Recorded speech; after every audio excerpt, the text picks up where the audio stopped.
بیش از 400 مهاجران توجیکی مقیم شهر سنت پتربورگ ادعا دارند که به دام اهرام فریب یک هموطنشان افتیدند و از 8 تا 10 میلیون روبل روسیه زیان دیدند.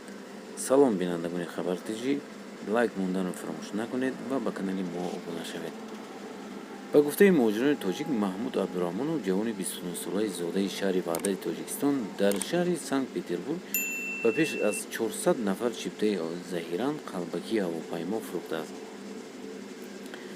نظر محمود عبدالرحمن به این ادعای مهاجران معلوم نیست و حتی لحظه نشر مقاله او گفته است که میانروا که چیپته ها را به مردم فروختند میگویند مشتریان فریب خورده از آنها پول بلیط ها را بازپس میخواهند. عبدالرحمن باشد به گفته میانروان از 5 دکبر به این سو بیدرک است. میانروان میگویند بار آخر پاسخ دهنده خودکار یا автоответчик تلفن عبدالرحمن با زبان ترکی و انگلیسی پاسخ داد. تلاش ما برای تماس با این جوان مهاجر نیز بی‌نتیجه بود. عزیزالله اسمتزاده شهروند تاجیکستان روز 15 دکبر باید به تاجیکستان پرواز میکرد و توسط میانراها از عبدالرحمن با 15,000 روبل چیپته خریده بود.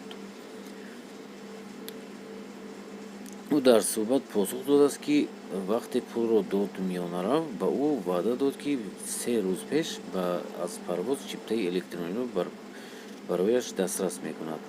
اما اکنون فهمیدیم که این بلیط ها قلبکی بودند و در این روز اصلا از سنت پتربورگ به دوشنبه پرواز وجود ندارد، گفته است او. اسمتزاده میگوید نرخ بلیط هایی که به محمود عبدالرحمن میفروخت از نرخ بازار 4-5 هزار ارزان بودند. برای مثال نرخ بلیط در فرودگاه از 20 تا 21 هزار است، ولی عبدالرحمن توسط میانراها آن را با نرخ از 15 تا 16 هزار روبل میفروخت. به گفته دعواگران او معمولا به مشتریان بلیط های شرکت های سامان ایر و اورالسکی اولیانی را میفروخته است. به نقل میانروان عبدالرحمن در سنت پتربورگ نخست به باوری دوستان همکاری و بعدا میانراهای دیگر درآمده است. هنوز هیچ دادگاه یا مقام تفتیشاتی دست داشتن عبدالرحمن در فروش چیپته ها قلبکی تصدیق نکرده است. دوستان عزیز، این بود ویدیو امروزه ما و کمتر من میخواستم به شما بگویم که شما آدم تا این درجه چی بگویم به شما، تا این درجه به اهمیت نمی شود که نخود بلیتی که فروخته شده است. شما باید دانید که تمام چیز که نرخش 4-5 هزار ارزان است او چیز значит او فریبگری است.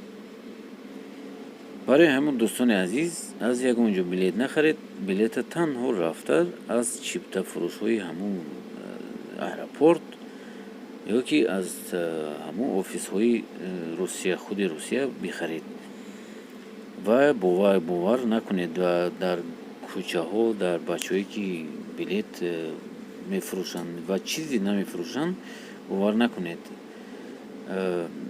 برای همون آدم نه اونقدر ساده می شود که نخود بلیت خریدن به 15 هزار از دست یک بچه‌ای که وای در کوچه وای نمیداند و اوجه معلوم است که و فریبگر است. 4-5 هزار که ارزان شد اوجه معلوم بود که وای فریبگر است. چرا اونها اینقدر آدم نفهمیده است؟ حتما نویسید در کامنت.